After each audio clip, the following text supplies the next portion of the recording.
बिस्मिल्लाहिर्रहमानिर्रहीम, सलामुन अलैकुम। उम्मीद है आप सब खैर और आफियत से होंगे।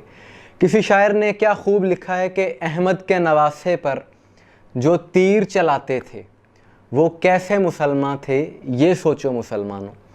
बज़ाहिर तो ये एक नोहा है जो कि मुक़द्दस काज़मी साहब ने पढ़ा, लेकिन आज की इस वीडियो में आप ऐसे मुसलमान देखेंगे कि जिनकी बज़ाहिर तो दाढ़ियाँ हैं, बज़ाहिर नमाज़ें पढ़ते हैं और ख़ुद को कारी कहते हैं, लेकिन दिलों में इमाम हुसैन अलैहिस्सलाम के ज़िक्र से बुग़्ज़ है। एबटाबाद के इलाके वादी नीला की एक वीडियो सोशल मीडिया पर वायरल हुई जिसने यजीदियत को, नासबियत को बड़ा बेनकाब कर दिया है। और इससे ये पता चला है कि आज के दौर में भी ऐसे नवासिब मौजूद हैं कि जिनको आले मोहम्मद से बुग़्ज़ है। और आज से 1400 साल पहले अगर ऐसे लोग होते तो यकीनन लश्कर यजीद में होते, क्योंकि उस दौर में यजीदियों को तकलीफ़ इमाम हुसैन अलैहिस्सलाम की ज़ात से थी। आज के दौर के यजीदों को तकलीफ़ इमाम हुसैन अलैहिस्सलाम के ज़िक्र से है। वीडियो में देखा जा सकता है कि कुछ मौलवियों का एक ग्रोह, एक जत्था पुलिस चौकी के बाहर खड़ा है और वो वहाँ पर SHO को प्रेशराइज़ कर रहे हैं और वहाँ पर एहतजाज कर रहे हैं। वो कह रहे हैं कि हमारे गांव में 4-5 शिया घर हैं कि जिन्होंने DC को दरख्वास्त दी है मुहर्रम का जुलूस निकालने की, तो हम अपने गांव में ये बिल्कुल बर्दाश्त नहीं करेंगे कि इमाम हुसैन अलैहिस्सलाम के नाम पर कोई जुलूस निकले, और अगर निकला तो हम एहतजाज करेंगे। इनडायरेक्टली इन लोगों ने ये कहा है कि हमारे दिलों में क्योंकि यजीद की मोहब्बत है, लिहाजा जब यहाँ पर ये जुलूस निकलेगा इमाम हुसैन अलैहिस्सलाम के नाम का तो बताना पड़ेगा, वहाँ पर लोग बताएंगे कि इमाम हुसैन अलैहिस्सलाम का कातिल कौन था और उस पर लानत होगी उस कातिल पर, तो हम ये बर्दाश्त नहीं कर सकते, इसलिए वहाँ पर ये एहतजाज कर रहे हैं। यानी आप ज़रा गौर कीजिए, आलम तसव्वुर में ये सोचें कि आज से 1400 साल पहले मैदान करबला में वो भी ऐसे मुसलमान थे कि जो बज़ाहिर नमाज़ें पढ़ रहे थे, बज़ाहिर दाढ़ियाँ रखी हुई थी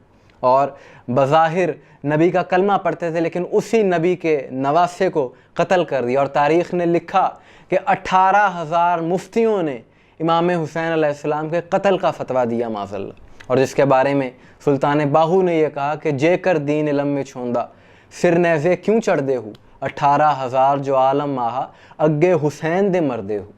तो सोशल मीडिया के इस दौर ने, आज के इस जदीद दौर ने हुसैनियत और यजीदियत की जो तफरीक है उसको बड़ा वाज़ेह कर दिया है और पहचान बड़ी आसान हो गई है। यानी माशरे में 100 ऐसे काम होते रहें कि जो नाजायज़ हैं, जो हराम है, मौलवी की सेहत पे कोई असर नहीं पड़ता, अपने हुजरे में ख्वाब गफलत की नींद में सोया रहता है।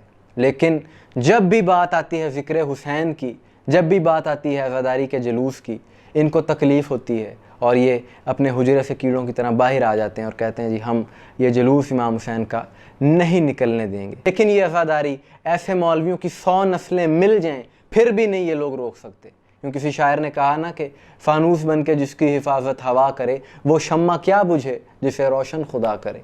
क्योंकि अल्लाह ताला ने जो मोमिनीन के दिलों में इमाम हुसैन अलैहिस्सलाम की मोहब्बत डाल दी है, वो मोहब्बत ऐसा एक जज्बा है कि मोमिन अपना सब कुछ कुर्बान कर सकता है, लेकिन ज़िक्र हुसैन नहीं रोक सकता, ज़िक्र हुसैन से वो बाज़ नहीं आ सकता। और आपने इसी साल देखा कि किस तरह बढ़ चढ़ कर इमाम हुसैन अलैहिस्सलाम का ज़िक्र किया गया, इतनी पाबंदियों के बावजूद भी, कि तलागंग में 6 अफराद थे सिर्फ़ एक जुलूस में, लेकिन उन्होंने फिर भी वो जुलूस पूरा किया। और हमारी हुकूमत ना जाने क्यों अपनी आँखों पर पट्टी बांध लेती है कि ये हरकत जो इन मौलवियों ने की है, क्या कानून इसकी इजाज़त देता है? कि ये लोग कौन होते हैं कि अगर DC से अहले तशरीह हज़रात ने इजाज़त मांगी है, वो उनका हक़ है, तो ये कौन होते हैं ये कहने वाले कि जी अगर ये इजाज़त मिली तो हम एहतजाज करेंगे। ये कार सरकार में मुदाखलत कर रहे हैं और इस तरह से किसी थाने में जाकर और SHO को प्रेशराइज़ करना, क्या कानून इसकी इजाज़त देता है? तो क्यों नहीं इनके ख़िलाफ़ कोई कार्रवाई की जाती? पाकिस्तान में शिया कोई अक़लियत नहीं है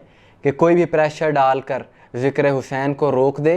पाकिस्तान के बानी कायदे आज़म मोहम्मद अली जिन्ना, उनका मसलक भी शिया था और पाकिस्तान के हर शिया का ये आइनी और कानूनी हक़ है कि वो अज़ादारी हुसैन अलैहिस्सलाम करे और ये उससे हक़ कोई नहीं ले सकता। और हमारी हुकूमत से अपील है कि ऐसे अनासर کہ جو قانون کو اپنے ہاتھ میں لینا چاہتے ہیں اور اپنی مرضی کرنا چاہتے ہیں ان کو لگام ڈالیے تاکہ پاکستان میں قانون کی بالادستی رہے اور اس کا امن و امان جو کہ انشاءاللہ قائم و دائم ہے، قائم و دائم رہے گا، وہ برقرار رہ سکے۔ آپ کی اس بارے میں کیا رائے ہے کمنٹس میں ضرور بتائیے گا۔ دعا میں یاد رکھیے گا۔ السلام علیکم ورحمۃ اللہ۔